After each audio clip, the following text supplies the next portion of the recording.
One of the best parts of a Disney story, or a story in general, is its villain. Whether it's a song, or their presence, or just how they act around heroes and those that they come in contact with, really drives a story. Today I'm ranking my top 10 favorite Disney villains, so let's dive right into it. Hello everybody, welcome back to the Disney Pastor, and today, like I mentioned, I'm talking about my top 10 favorite Disney villains. This is my own personal list, so let me know yours in the comments down below, and while you're down there, please hit the like and subscribe for more videos just like this one. Without further ado, let's kick it off to number 10. And that number 10 is Frollo. He is, of course, the villain from the Hunchback of Notre Dame movie, which just in general, the songs are great, the animation's beautiful, but that's not who we're here to talk about, and that is, of course, Frollo. Why is he cool? Well, number one, he has one of the best Disney villain songs of all time, Hellfire. Number two, he's just a creepy presence, and the voice matches it perfectly. He's mean, he's cunning, and he also just is an absolute jerk to anyone he comes in contact with. So that's why he's at number 10. Coming in at number 9 is Ursula, the villain from, of course, The Little Mermaid. She really is just super sassy. She has, again, another great Disney villain song with Poor Unfortunate Souls. On top of that, she also is really just a good villain. Like I mentioned, she is extremely sassy. She's very devious. She's very much a diva. And on top of that, she has a pretty well executed plan. She, of course, is taking advantage of Ariel, which, obviously, taking advantage of somebody is what these villains do best. And because of that, she succeeds for a little bit of time. Again, this character is very memorable and well liked in terms of Disney villains. She's one of the more better ones, and that is why she's at number 9. Coming in at number 8 is no one as brooding as Gaston. No one eats as more eggs as Gaston. I'm not singing the song, but it is a good one, I will give you that. This one is very interesting because he is ultimately just trying to get a girl, which a lot of people try to do. But that's besides the point. What is the point here, though, is that he's going about it the wrong way, and on top of that, he's, again, kind of like Frollo, a bit of a jerk. He's full of himself, kind of narcissistic. Well, not kind of, he very much is narcissistic. And because of that, he makes a very polar opposite compared to the Beast, where the Beast really just doesn't care or give a rip, while Gaston cares way too much about himself. And it creates a good kind of juxtaposition that's there. On top of that, he's really just kind of cool, to be honest. He's your average, stereotypical man with big, strong muscles trying to save the day. He's just on the wrong side of history, unfortunately, at least in this story. Coming in at lucky number 7 is Oogie Boogie. Ooh, where do I start with this? He's creepy, he is menacing, his song is absolutely fantastic. His voice is also very fantastic. The character design is very interesting and different compared to the rest of the Disney villains. He's just all around a fun, wacky character that ultimately is just the baddest of the bad. He's devious in every sort of way. He's just bad for the sake of bad, and sometimes we need those type of villains. Coming to number 6 is Dr. Facilier. Of course, obviously with this one, he has one of the bigger motivations of a Disney villain, and that is money. He wants to be rich, have a lavish lifestyle, and he goes about it in the only way he can, using his voodoo magic. The only thing is, unfortunately, he just spends a little too much, and it costs him in the end. He also has one of the better Disney villain songs, arguably in the top 5 of the Disney villain songs. And, yeah, he's just cool, savvy, very, very charismatic, to quote the movie. And he's devious. Oh my gosh, he's devious. Coming in at number 5, we're halfway there, is Jafar. Jafar, he's our man if he can't do it. Great! A classic Disney villain, of course, from Aladdin. Man, what can I say about Jafar? Well, he is kind of like Oogie Boogie, evil for the sake of evil, but ultimately he's chasing one of the big things villains chase after. Other than money, it's power. And he wants the throne. He wants to become Sultan, and he will look for any way to get it. Of course, he starts off with the lamp. He ends up having a little bit of power for a good amount of the time.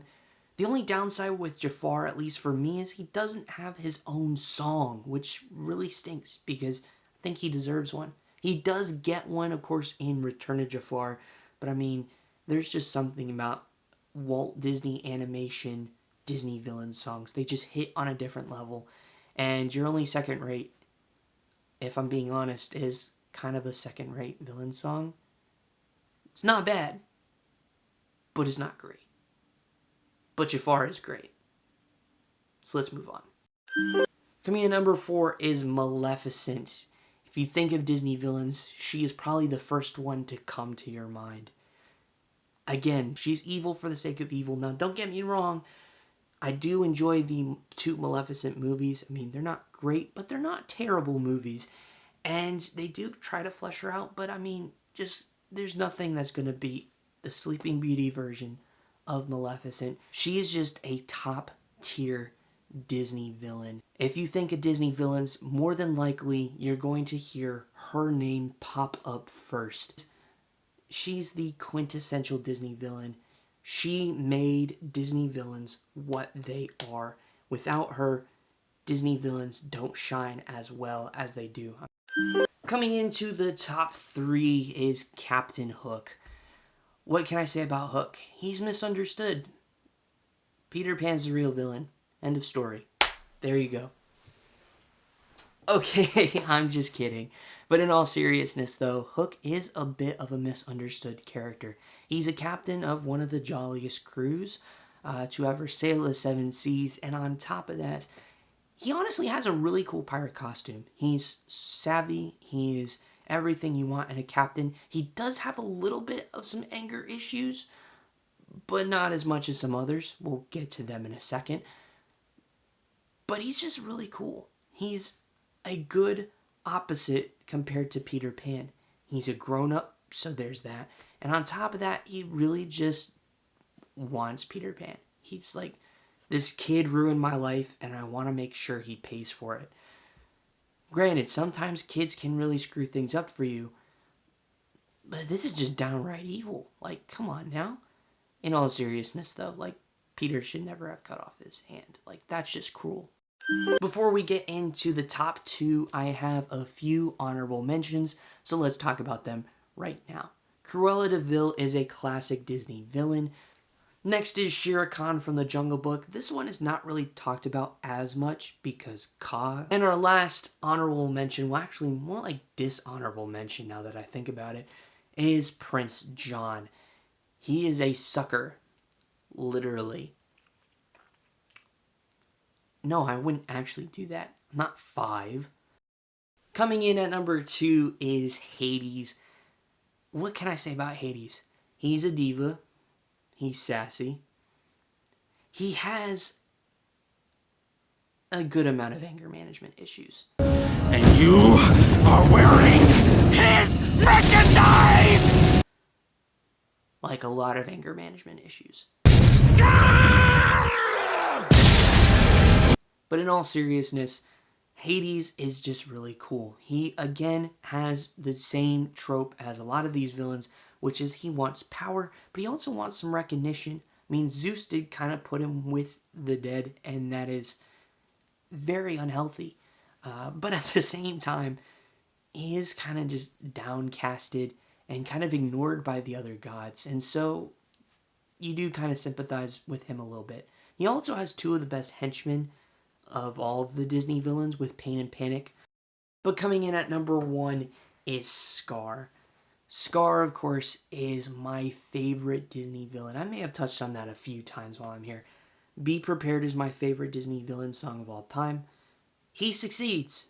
compared to the rest of these, he actually succeeds for a decent amount of time. Granted, Hades succeeds for a little bit. Hook can never succeed. Jafar also succeeds for a little bit. Maleficent succeeds for a little bit. But Scar succeeds for quite some time, which makes him stand out, at least for me, compared to everybody else. He's also played by Jeremy Irons, who I'm a big fan of. And also at the same time, just his character design is fantastic. Granted, all the character designs for these villains are really, really good to let you know, hey, this guy's a villain. That's just great job by Disney animators. Yeah, he's just really cool. And again, did I mention Be Prepared is my favorite Disney villain song? Well, if I haven't mentioned it, Be Prepared is my favorite Disney villain song. I'm not singing it. I know you want me to, but I'm not doing it. And with that, that wraps up my favorite Disney villains. Also, hope you like the shirt. Found it at Target, so go to your local Target if you want it. And let me know in the comments down below, what is your favorite Disney villain?